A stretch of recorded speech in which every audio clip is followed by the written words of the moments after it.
2026 T20 ప్రపంచ cup అనూహ్య పరిణామాలకు వేదికైంది. అందరూ హాట్ ఫేవరెట్ గా భావించిన ఆస్ట్రేలియా జట్టు గ్రూప్ స్టేజ్ లోని టోర్నీ నుండి నిష్క్రమించడం క్రికెట్ ప్రపంచాన్ని దిగ్భ్రాంతికి గురిచేసింది.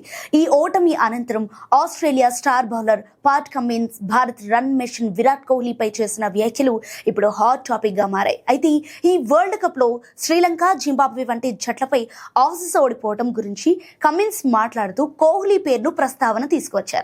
జింబాబ్వేతో జరిగిన మ్యాచ్ లో ఆస్ట్రేలియా ఓటమిని విశ్లేషిస్తూ ఒక దశలో 18 బంతుల్లో 48 పరుగులు కావాల్సిన పరిస్థితిని కమిన్స్ గుర్తు చేశారు.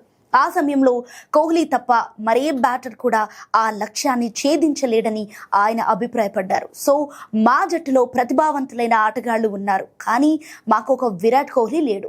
మ్యాచ్ ఓడిపోయే స్థితిలో ఉన్నప్పుడు ఒత్తిడిని చిత్తు చేస్తూ జట్టును ఒంటి చేతో గెలిపించే సత్తా ఒక్క కోహ్లీకే ఉంది.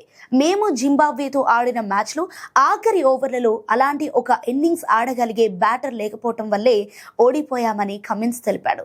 ఇక స్కోర్ బోర్డు ఎంత భారీగా ఉన్న విరాట్ కోహ్లీ క్రీజులో ఉంటే ప్రత్యర్థి జట్టులో భయం ఉంటుందని కమిన్స్ పేర్కొన్నారు.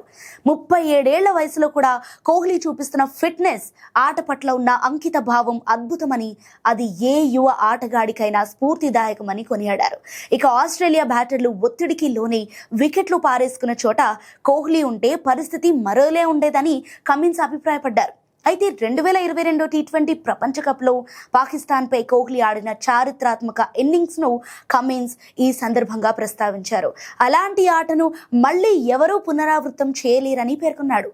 ఆ మ్యాచ్లో ఇండియా గెలుస్తుందని ఎవరూ అనుకోలేదు, కానీ విరాట్ కోహ్లీ క్రీజులో పాతుకుపోయి భారత జట్టుకు విజయం అందించాడు.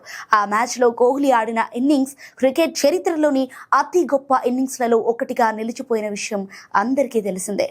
ఇక పాట్ కమిన్స్ వెన్ను గాయం కారణంగా ఈ 2026 T20 వరల్డ్ కప్ ఆరంభానికి ముందే టోర్నీకి దూరమైన సంగతి తెలిసింది. సో ఈ క్రమంలో మిచెల్ మార్ష్ సారథ్యంలో బరిలోకి దిగిన ఆస్ట్రేలియా శ్రీలంక, జింబాబ్వే చేతుల్లో ఓడిపోయి గ్రూప్ స్టేజ్లోనే ఇంటి దారి పట్టింది.